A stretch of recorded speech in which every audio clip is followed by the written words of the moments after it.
be enthusiasm and support for a tactical approach, but results are likely to be small, incremental, and limited to the short term.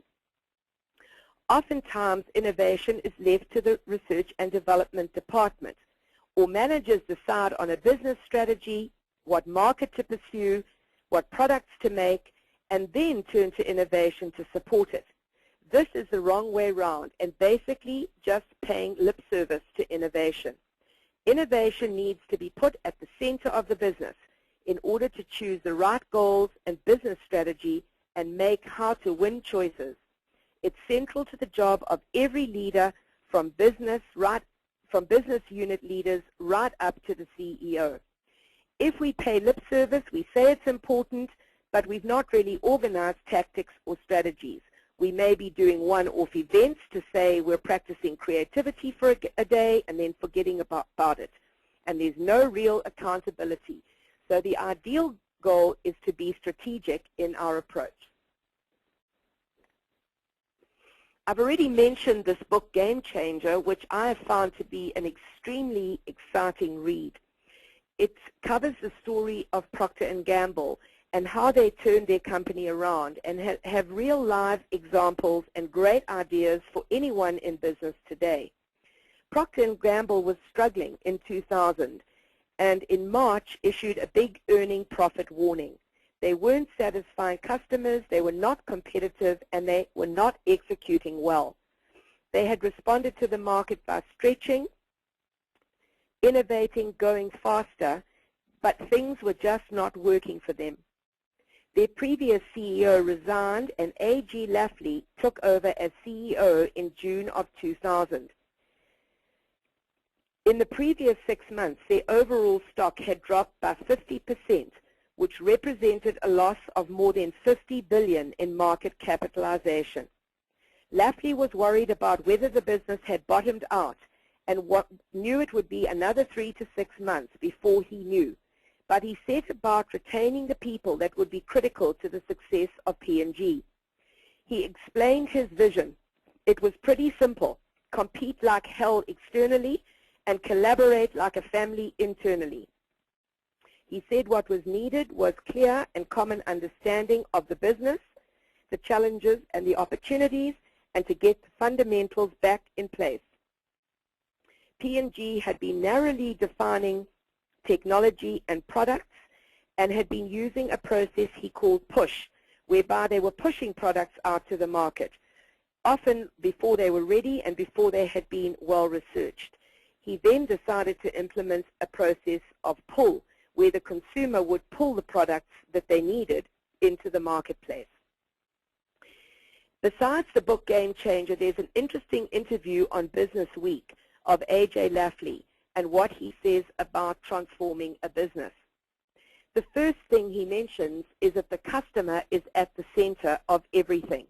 It seems like a no-brainer to put the customer at the center of everything, but P&G did this with what they call a living-in approach. And this meant that P&Gers would go into low-income consumer homes or rural homes before they launched a product that was designated for that market.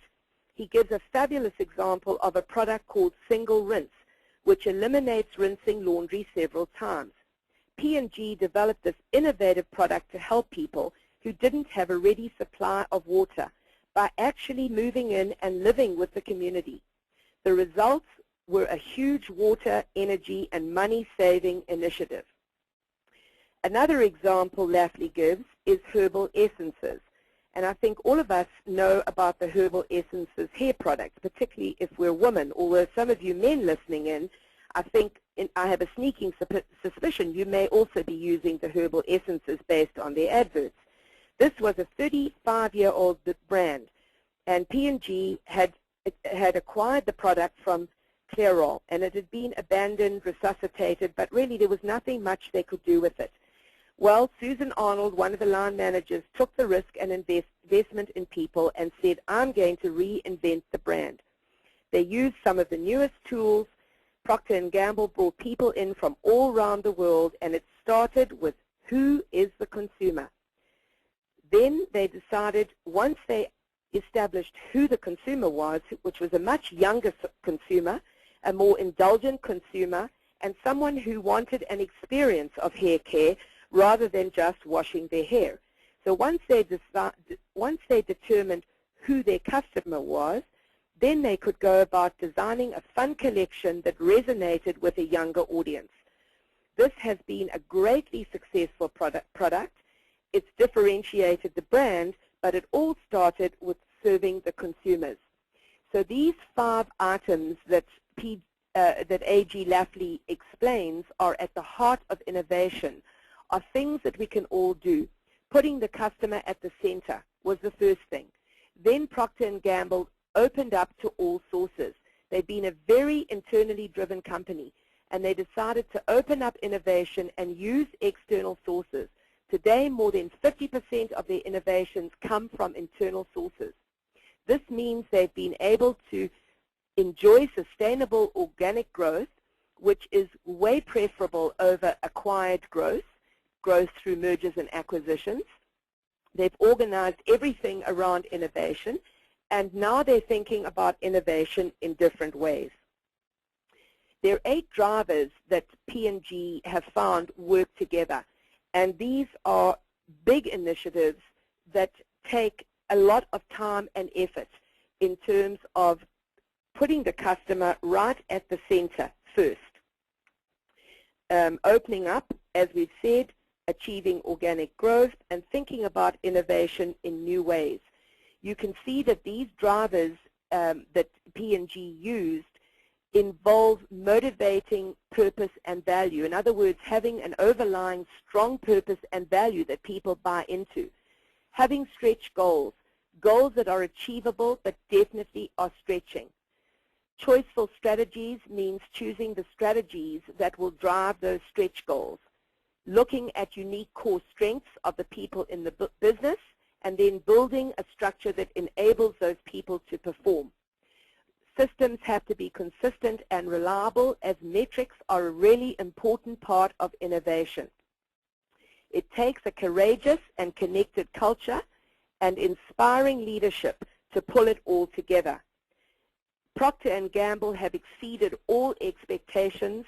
They've gained $100 billion in market share and found themselves in the top 10 successful companies in the U.S. today. So what a fabulous success story. Some of the things that Lafley suggests have been further reinforced by Gary Hamel.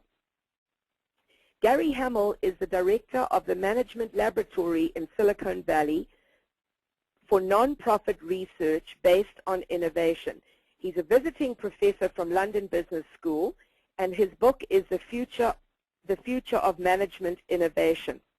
He talks about management being a very important invention, but the fact that management has not kept up with the employee.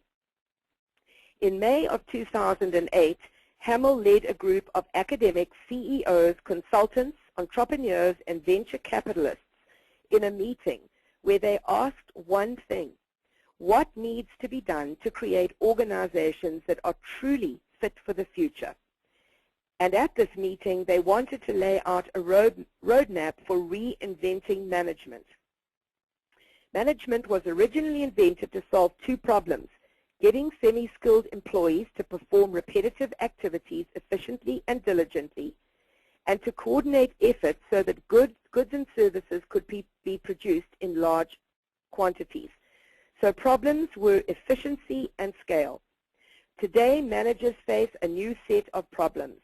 In an age of rapid change, how do you create organizations that are as adaptable and resilient as they are focused and efficient? We're working in a time of paradoxes. Leaders today have to work in a world where the winds of creative destruction blow at gale force, and leaders have to ask themselves, how does our company innovate quickly and boldly enough to stay relevant and profitable? Gary Hamel talks about moonshots, or great ideas to transform management. And for those of you listening in who want to be innovative management renegades, he gives these 5 ideas for enhancing innovation in your company. The first one is to expand the